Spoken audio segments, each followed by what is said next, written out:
Hi, Harry here from the Factory Board Game Club. This week's vlog number 2, I think it is. So what did I play and what did I learn this week? Well, I didn't play that much this week because mainly I spent most of the week um, learning because I was doing the teach on a game I've been dying to play for a long time, which is this one here, Dune. I'll get to that because that's literally going to be probably 90% of my vlog. And it's going to cause me to say something I didn't think I was ever going to say. But I'll get to that. So, what did I learn this week? Well, I got to play Onitama, which I love that game, and I'm not a morning person, but I got up the other morning and I played with my son. The other video I did today was on focus, and I think my son learned a lesson about focus in Onitama. Now, I love Onitama. I'll be doing a video at a later date about chess, why I don't like chess, and Onitama will be part of that discussion. So I suppose what my son learned was no mercy, maybe, and to stay focused on the goal because he had me beaten. I was gone. I was done. Um, but I didn't give up. I didn't. I could have given the hand, but I was trying to teach him to I don't know, sort of bit like Mortal Kombat, finishing move to finish me off. And all he had to do was really to win was to take my piece in the middle, which would have made him 4 pieces against my 2. And then on his next move, he would have taken my other one. I couldn't get out of it. And for some reason, I think he just didn't take it. He goes, no, I think he got overconfident, cocky, and he didn't take me.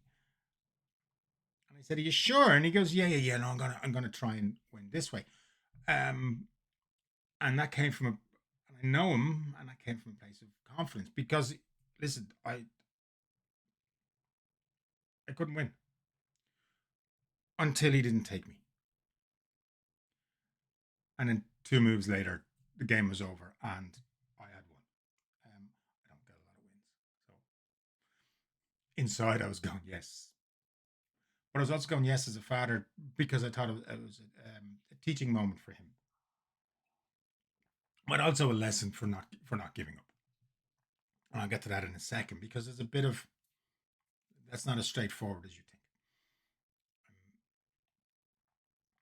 So that was the lesson that he learned, and we discussed it, and I was fine because I think in sometimes there's an attitude maybe to be too nice sometimes.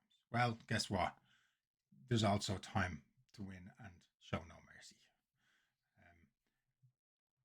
Not in a Cobra Kai way, but hey, in life, it's something that we need to learn, and our kids need to learn when and how to do it, obviously, and obviously never to be overconfident of success and to see through. So that's something that we learned today, and the not giving up thing.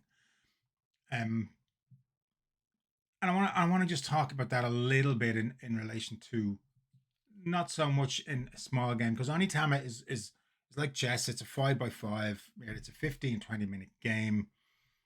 Um, I will be doing a video because I think it's an amazing game, but it's not a big. It's not an hour. It's not 4. It's 1-on-1. So if you're playing a bigger game, um, where there's more going on, for example, I played Skull King this week as well, which I love. By the way, that's it there. And if you buy Skull King, by the way, there's usually a free recipe in it. I think for pie, for a blackberry pie, in the case of mine, that you get from the designers, which is I love little stuff like that. Um, so when you're playing a game like that and you feel you can't win and you're far behind, so what do we do with that? You can't give up. You have to do your best. Now, there's a line I think also where you can't spend too much time trying to do the impossible, but you still have to do your best. Because about a year ago, or just over a year ago, and I was playing with a group and I won, but they had sort of given up halfway through, and I kind of ran away with it. because there's you listen, you don't try and destroy anybody. You try and win and you do your best. But again, there's a nuance and there's a way of doing it. Again, like the third law, thou shalt play again. You know, the idea is don't piss someone off, don't destroy somebody so they never want to play with you again. But I also believe you have to do your best. And I believe in that honestly, that I got to do my best so that if you win, even if I don't win, it doesn't matter. But if you win, well, that gives it more weight. Um, yeah, and that's my take on that. Now, again, as I said, there's a line because I have, I don't know whether it's my fault that they got certain people got pissed off in certain games with me because I was taking my time, even though I had no chance of winning. And they were going for the win. It might have been games where there's 4 or 5 of us playing, and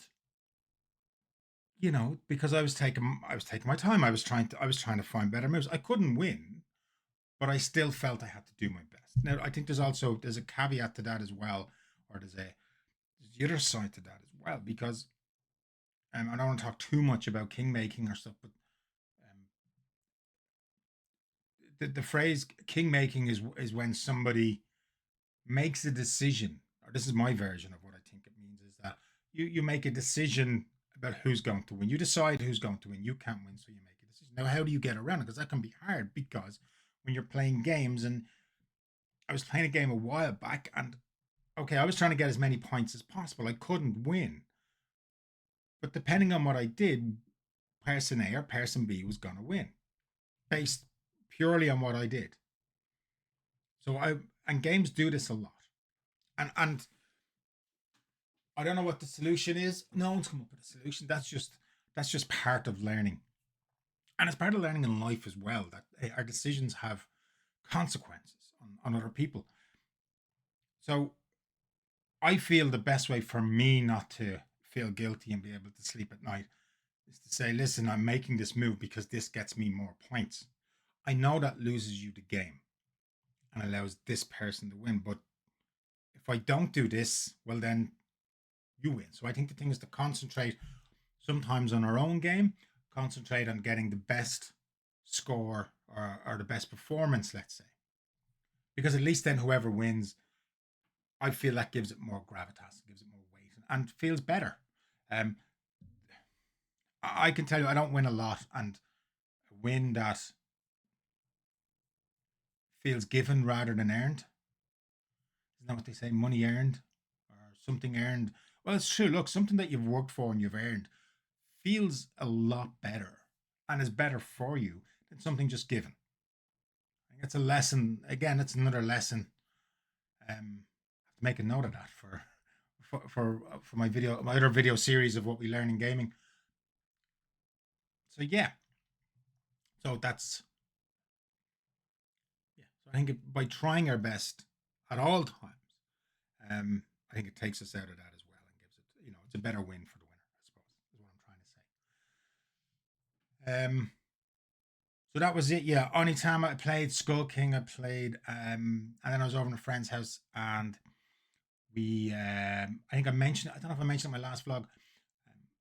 I play solo a lot, and we did it with a Gricklet to see what the highest score we get. Well, it was actually his game because he designed it, which was Kingdom's Candy Monsters, and we played it solo, but trying to figure out what the best score that we get. And it was just it just found that it was um, another way of playing the game, another enjoyable way. And something came up in that which I'm going to do a video on a later date to talk about in more detail, um, because it was an interesting thing I've been mulling over. So, but the big thing this week has been that, as I mentioned before, every month I'm trying to play with friends of mine, trying to play a game that either to get off or shelf, but it's a big game that's hard to get to the table. And this weekend was a big one, Big Bash #1, and that game was this one. This is DUNE. Now, This game proves a lot of things. This game proves without a doubt that not every game is for everybody, because it's not. Here's the thing that I mentioned earlier, that I was going to say something I didn't think I'd ever say.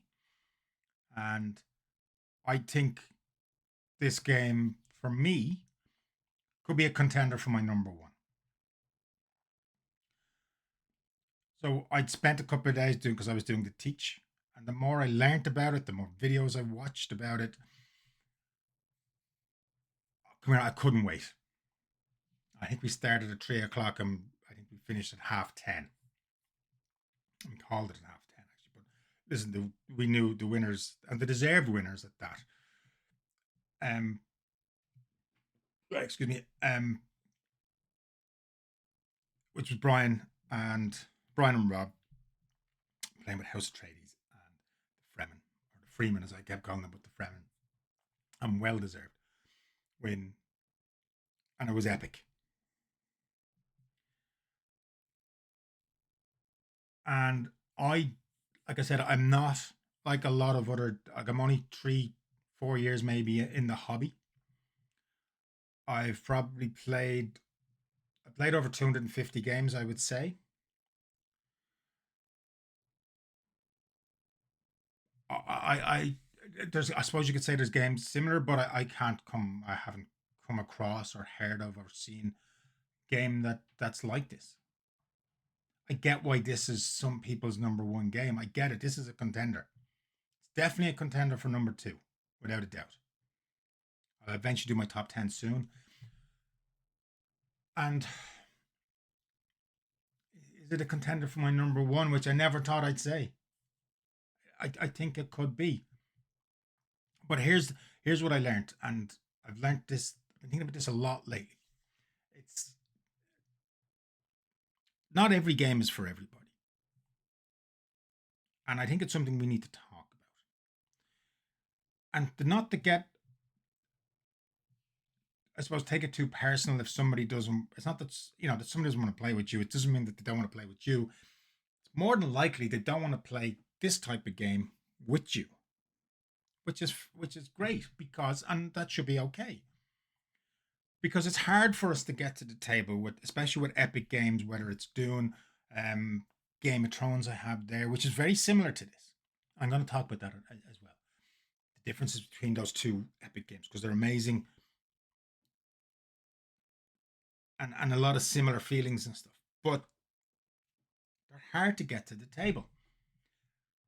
And the amount of time that's spent for somebody to teach that game, which in this case was me, having never played it, and with four other people that never played it, the amount of time and effort that we put in to put ourselves at the table at 3 o'clock on Saturday, and then to play for the next 7.5 hours. I'm not going to lie to you, it flew by. And it was only when it was over, I think, did we all feel drained. That's why we played Skull King, which is a beautiful palate cleanser of a game after you've played something heavy. And so I think it's okay to turn around and say, whoa, whoa, whoa, not you. And we should be okay saying that. We shouldn't be offended. We shouldn't be upset. Because there's a lot of time and effort in. And look, we played with 5. So my goal is by the end of the year to get 6. And I'll be working on 6. To find the right 6 people. And I think if I find the right 6 people to play Dune, because of the type of game that it is, I it could become my number one. And and I might fight to the death on that as well, because this game is nuts. This game is utterly, completely nuts. It really is. So,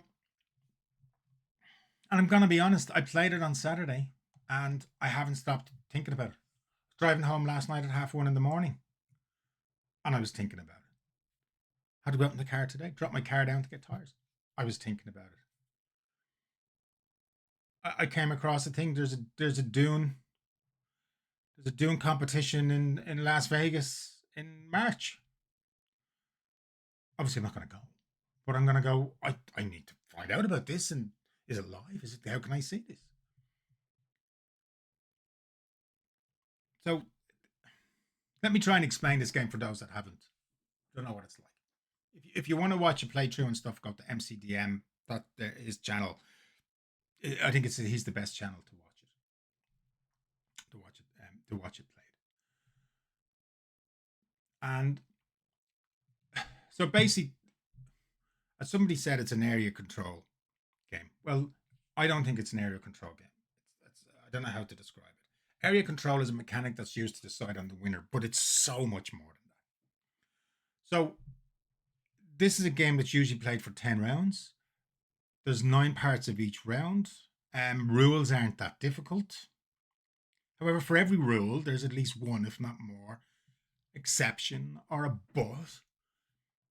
And it's usually connected to, well, actually, all the exceptions and buts usually connected to a faction ability or a treachery card that you can play sometimes.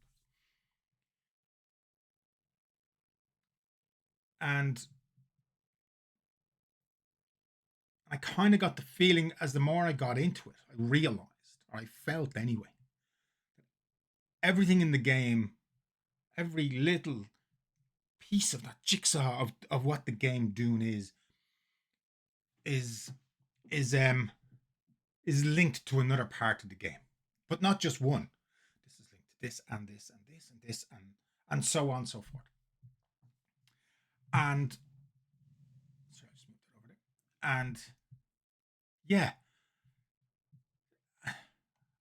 and that can be taxing, and that's what I'm saying. It's not for everybody. So as I've said before, I try and describe games sort of one end of the spectrum are games that are played on the board on the table. That's where the whole game is, and interaction up here has very little effect on what goes on down there. Excuse me. Euros are the best example of this. They're resource management usually, and can feel very solitary. But but you're still competitive against someone else. But the interaction is not game related nearly as much. And then you have games which are all up here. So obviously, my social deduction games are all up here. Games like obviously One Night Werewolf would be the obvious one that sticks out. But games like that, and then you have games like Dune and Game of Thrones and stuff, which is about discussion and alliances and trail and conquest and all this that's going on. And in this case, going on for 7.5 hours. 7 hours. 7.5 hours. So that's not for everybody. And again, that's okay. So, and I think that's something else we need to be doing. If we're in a group, I think it's okay to say, listen, that's not for me. I don't want to play that game. And I think maybe we have to be a little bit more confident in our playing group and our friends that sometimes we can be scared. I get that. Sometimes we can be scared if I don't play, shit, I might not get to play next week, or something, and that's human nature.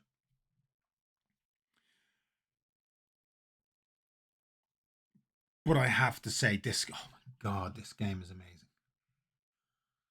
It's and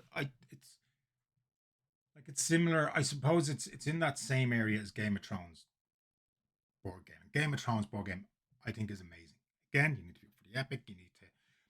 There is a downside in Game of Thrones, I suppose, is that if you get beaten badly at the start a couple of times, and unless you're experienced, I think you're gone. I think you're out of it. You're not, but with Dune, I think again, you need to work hard to get back into it. I mean, I didn't get back into it also because it was destroyed. But I think you can if there's a way back with the alliances and stuff because the thing with Game of Thrones, which makes Game of Thrones great, is that you can't win without help. So you can't help without being an ally and having allies. There's only one winner. So you have to stab them in the back eventually. Who's going to stab them in the back first? At the right, is it too early? You wait too late, you're gone. And that's one of the and again, I recommend Game of Thrones 110%. If you like that again, those epic games where it's all on the table and it's banter and it's and so on and so forth. With Dune, they have alliances, which means that two players can win. And on Saturday, 2-1, Brian and Rob were on either side of me, and they won, and well deserved. Yeah, very well deserved. Don't know who deserved it more. Um, Brian did a lot of the heavy work, House of Atreides to you know from the start, just working hard, playing the game, and and then Rob, who was just very quiet, doing his own thing, didn't get involved in any of the alliance talk or anything like that, just doing his own thing, sitting there, and then at the right time, just swooped in like a vulture and said to Brian, "You and I, let's be in an alliance and we'll win the game," and that's what they did. And I was like, "No, it was come here." If I was sitting outside, I was like, "Oh my god, what a moment!" It was brilliant. It really was. As much as me. At that stage, come here, I'd made a few mistakes and I had a bit of bad luck, and I'd no chance. And in fact, I had been in an alliance with Brian, and I told Brian, "Look, I know it hurt, but it was a test." And yeah, he just dropped me like a snap, but that was the right thing to do. And then Rob just go, "Hey, we do this and we win," and I was like, everyone's going, what?" And yeah, it was mere, it was brilliant. But but here's the thing with a game like Dune is that there's highs and lows, and things take time. I suppose that's I got that. I suppose theme of being a desert planet um, kind of fits it.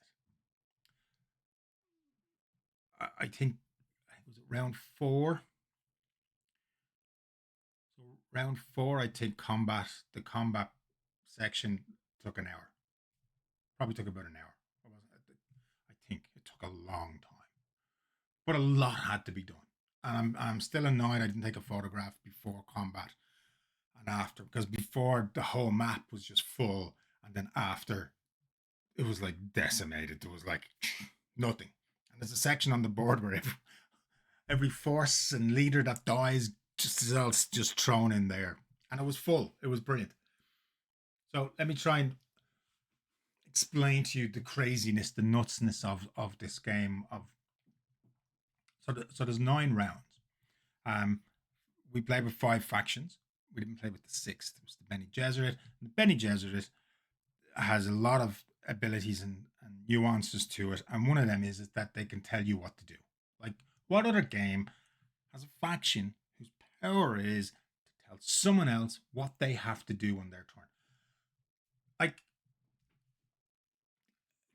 it's nuts. It really is. Um, so the third part of each round is the bidding phase. You're bidding for treachery cards. Deck, you have a treachery deck and a traitor deck. You know this is not a simple happy game. So 5 players to start. You can have a hand limit of 4. But this is like every time, everything I tell you, there's going to be an exception. So there's a hand limit of 4, except for Harkonnen, who has a hand limit of 8. See, everything has an exception. So how the bidding phase is: so there's 5 of us, and no one's reached their hand limit. Put the 5 cards out, and you bid for the first card. Now, you bid. It's a blind. You don't know what the card is. So but the thing is, you need treachery cards. You need good treachery cards if you want to win. Well, Rob nearly won without using a treachery card, which, come here, that was amazing. How he nearly won without using treachery cards. Did in his last combat, and brilliantly played, by the way. And so you have to bid for these, but it's blind. Uh, so, but here's the thing: I was the emperor, and my main thing is money. I didn't play that too well, so I did run out of money. But my idea was to play it in such a way so I always have money, and use that to my advantage. So when it bids, it goes around, and the winning bid, they get the treachery card, and but the money, the spice, doesn't go into the bank, goes to the emperor. So that's how I make my money. I make it by pushing the bid up, and so it comes to me. So you win that, but Harkonnen has a power that if they win a bid, not only do they get that card, they get another card off the deck. So they get two. So you think that's fair enough, right? But these cards are so important, these treachery cards, because you have defense and you have attack. You have, and in there you have cards that are useless. And you also have a worthless leader, which can be used. I'll mention combat in a little bit, which are also can be used well, but take up space. You've only got 4 cards in your hand at any one time, except for Harden. Goddamn ace. So if you end up bidding, you're going to lose spice on a card that you don't know what it is. And it gets nuts. Except House of Atreides has an ability. And one of their abilities, because they're the House of Knowledge, they get to look at the card before everyone starts bidding. And now they can decide what they want to do with that. They can sell that information, they can lie about what the card is. And it's a crazy power. But everybody has crazy powers at certain times that makes them really strong and makes everyone else weak. But it's all about how do you use those powers. And House of Atreides has another power, by the way, that during combat he can Brian can ask you what they can ask you a question. What card are you using? And the treachery cards are nuts. There's a treachery card, and it's a lovely card. It's I don't know. Is there any card like this? And I haven't heard of another card like this in other board games. It might be the greatest card in board gaming. I don't know. If I play a card, I get to ask you any yes or no question, and you have to answer it honestly. And I have to say, Rob played his one perfectly. Um, I think he was up against Sam, and I think he asked Sam, played the card, and goes, "Are you using such and such a card?" And that led to Rob winning the encounter, and Rob and Brian winning the game. But what a card to have! There's another card that destroys. Wins the wins the wins the combat. However, which is the laser one, which is a projectile. But if I play shield, which is a projectile defense, basically causes the equivalent of a nuke. And everybody loses everything. And then there's other special little cards in there that do little things. There's I can't remember what it's called. Is it the Caverna card or the Cavanna card? Cavanna card, I think. Caverna's the game. So Cavanna with a K. And that allows me, if I play that, I can stop you using your power at that time, which is basically for the round, because each power you have is really only used in a certain section of the whole long round. Well, I can play that to stop you from using that power. And so and we were playing with the advanced, so I do recommend if you are playing it for the first time, put the extra work in and play with the advanced. It's gonna hurt your brain a little bit, but the nuances that it brings in are just, oh my god.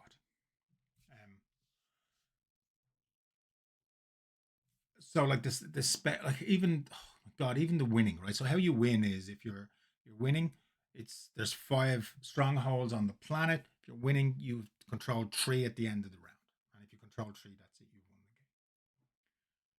the game. But if you do the 10 rounds and no one holds the 3, well then the Freeman can win. Fremen, sorry, the Fremen can win. The Fremen can win that if them or no one else holds 2 certain strongholds, and out of the other 5, if 3 of them don't hold this stronghold, well then Fremen win the game. Now, if that doesn't happen, nobody's won the game. Well, then the Space Guild win the game because they win because well, no one wins, so therefore they win because no one's taken over the planet. Like can't think of any other game like that. Can't think of any game that if no one wins or meets the winning criteria, well then player that player wins. It's this game isn't it's nuts in such an amazing way. Like the Spacing Guild is where their power mainly is in shipping because you got to ship your forces down and then you have to move them. Once you ship them down for someone, especially like the Emperor, you ship them down. For most of us, they can only move one spot around the map, unless you have one of the 2 strongholds, so then you can move 3. But if you're the Spacing Guild, you can move them to anywhere by using the ships. Because, but here's the thing: when you move down your forces, you're moving them down from the ship because the Spacing Guild, well, they're like the transporters and they're holding everyone's forces. So you have to pay for that. And like the Emperor in the bidding, it doesn't go into the bank. That goes to your opponent, to the Spacing Guild. Except for, see, except for the Fremen. Because the Fremen's forces are already on the planet because it's their home planet. But they can't go anywhere. They can only go within so many movements of where their guys, where all their forces are kind of in hiding. But they can move 2 instead of 1 when they do get out there. And then the Fremen also have another power where there's a sandstorm going around that destroys everybody who isn't in hiding, that isn't being protected in a stronghold, for example, and that's going to move between 1 and 6 of the 18 sections around. Well, the Fremen get to see that because they know what's going to happen. And they can use that information. They can sell it. They can. Again, it's just all these things. Just you got to take into consideration, and everybody is talking, and everybody is trying to come up with a plan. How do you take up 3? How do I? Then and then right, and then there's combat. Combat's just nuts. Like one of the things that I learned was, and that I have to, because Brian does say it to me, I says, Harry, listen, you got to trust your gut more. I overthink stuff, and like I went into an alliance with Brian. My gut was telling me not to do that. I went, no, I'd be better on my own, still working with him, but not an alliance. Alliances, right? Alliances are nuts. If you go into an alliance with someone, you can use some of their powers, right? So if I'm in an alliance with Brian, who was House Atreides, and his power, one of his abilities is to ask somebody there in combat, and the question is, are you using this defense card, for example, or you can ask them, well, in many, which leader are you going to use? Because your combat's made up of how many men you're going to use out of what's in that area. You can put in a leader, and if you put in a leader, well, then you can put in 2 cards of defense and attack, or one of those can be a special. So you can ask them a question about which one, and that person has to stick to that. So he gets to do that. That's a big power for House Atreides.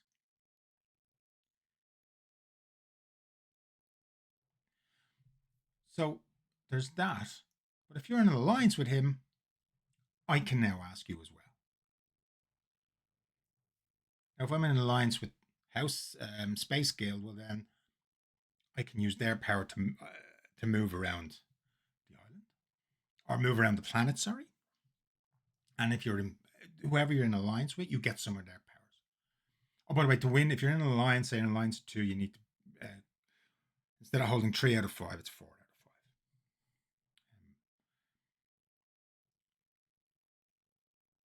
of 5. Um, there's just so much to take into consideration, so much going on. There's also, and here's the thing: there's going to be lulls. There's lulls in this game where it feels for about an hour, no one does anything. That happened in round 5, I think, for us. Just after round 2, because it was a big work to stop. Because Harkonnen are the only ones they can win on the first round because if they get the right cards, so you have to stop them in the first round, and so we had to, I think, in round 2, I think we had to do it, and then we had a bit of a lull in round 3, and then round 4 was just nuts, and then round 5, kind of going into round 6 was, as everyone's just trying to figure out how do I get back on the planet, how do I get back being strong, because you can't just enter into an alliance; it's an official alliance, right? So it only happens if the Sandworm card comes up, which is in part 2, which is to do with the Sandstorm. No, to do with the spice, actually. Sorry. So you would turn over a card from the spice deck to see where the spice pops up the on the planet. And but if the sandworm pops up, and if you're in that zone, by the way, the sandworm, which is what happened to me, if the, you know if you will kill you if you're in that area. Well, now you can go into and out of alliances, and you can't come out of them unless the sandworm comes up again. Yeah, listen, there's no. I'm forgetting so much. I can only play with 5 out of 6. Like the Benny Gesserit, you know, everyone wants to play with the Benny Gesserit because they have some of the most interesting. That idea you can tell someone what to do. But everybody seems to have a big plus in each section, but the only ones that have a big plus. There might be one or two that might have a little plus, but mainly so they feel strong in this part of the game, but weak here. So you have to work that out. I'm honest. I don't think there's any game like it. Again, it's not for everybody. I, I'll play it anytime, anywhere. I don't know. I don't know what else to say about it. Like my intention is to play this 6 player with the Benny Gesserit with the right group. Like I said, I never thought I'd say this, but it's a contender because it's definitely a contender for number 2, which I didn't think. And to give a clue what my number 2 game is, it's made by the same people, designed by the same people, and also involves factions with different powers and abilities, but not like this. This just the, look, every game, no game is perfect, and there's you know, but I didn't feel there were any issues in relation to balance. Um, like the Emperor that I played with is the easiest to play with, but maybe the hardest to win because its powers, um, depending on the game, that can be negated. But that's up to the player to figure that out, and that's what you have to do. Whatever power you have to use that to your maximum ability while stopping. And that's the same with every game.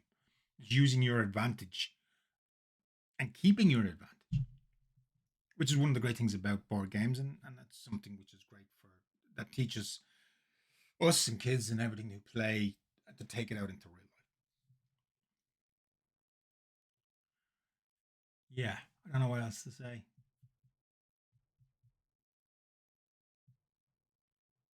I think it could be. I think it's a contender for number 1. I have to see. I think I have to play it with 6, and um, my number 1 game is the greatest solo game of all time. There's no that'll never be challenged. Maybe one day. I don't think it will. But I need to play that 2 player. I've never played a 2 player. So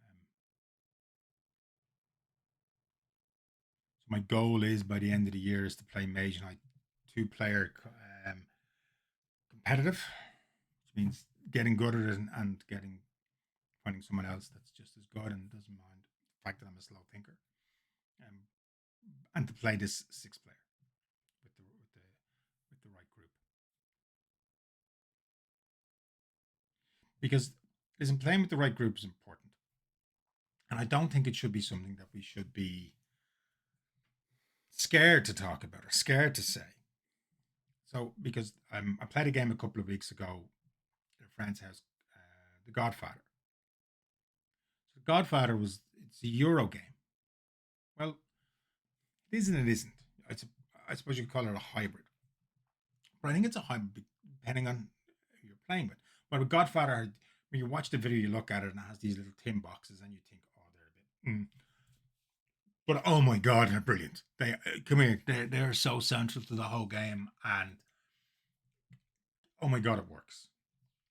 It's an out of print game. If you can get your hands on it, we played with four. I think 4 or 5 is probably where it's best at.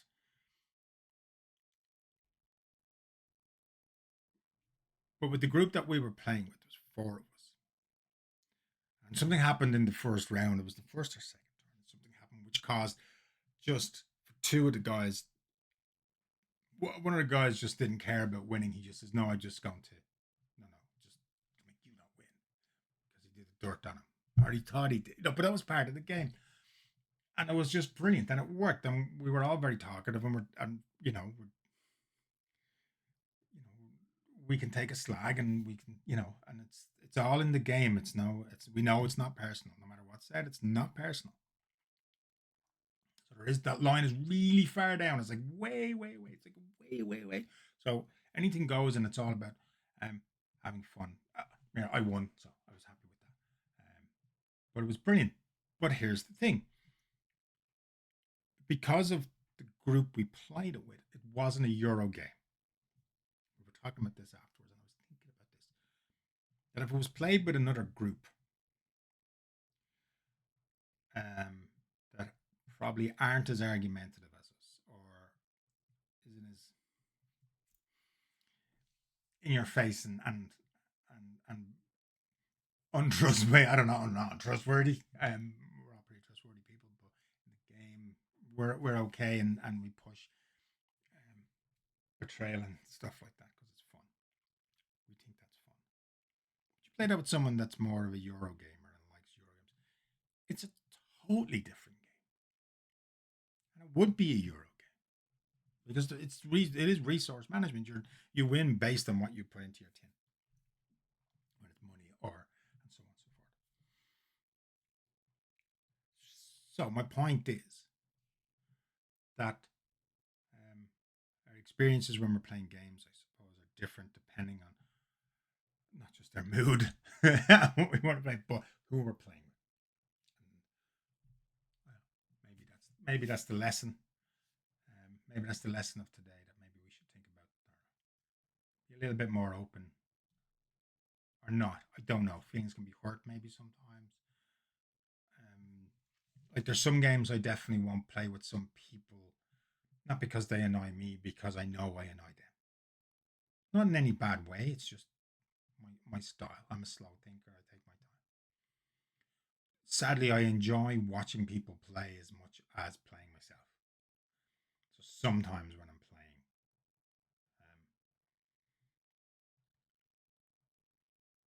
I'm working on that. Have been working on it. I'm getting better. Some people say it's bad manners and stuff, but some people are just quicker at taking their turn than others. Now, there is a line. I think if you're not paying attention, or you know,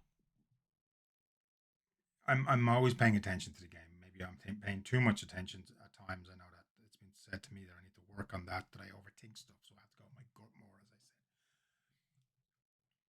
And some people just take up games quicker, and I think we need to take that into consideration. But also, and do it I suppose, in a nice, courteous, respectful way.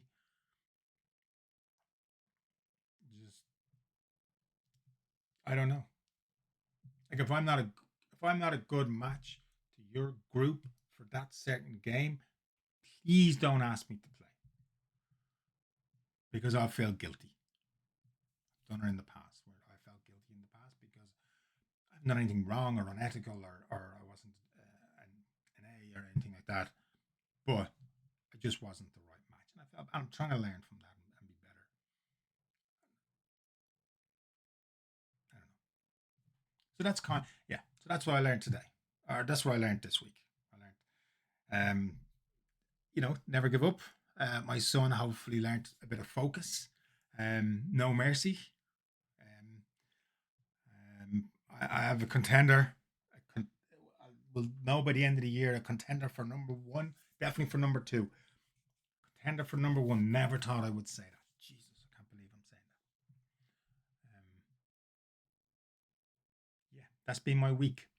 My God, it's 45 minutes. I've gone on a little bit there. Didn't even say once to share, like. So come here, get in contact. Let me know what you played this week. Tell me what you think. Um, yeah, come here. Stay safe. Play games. You'll feel better. And if there's anything you want me to talk about next week in next week's vlog, please let me know. I don't know what I'm playing this week. I have nothing planned for this week. But we'll see what happens. So everybody, yeah, like, share, get in contact. Stay safe, everybody. Stay gaming. Bye now.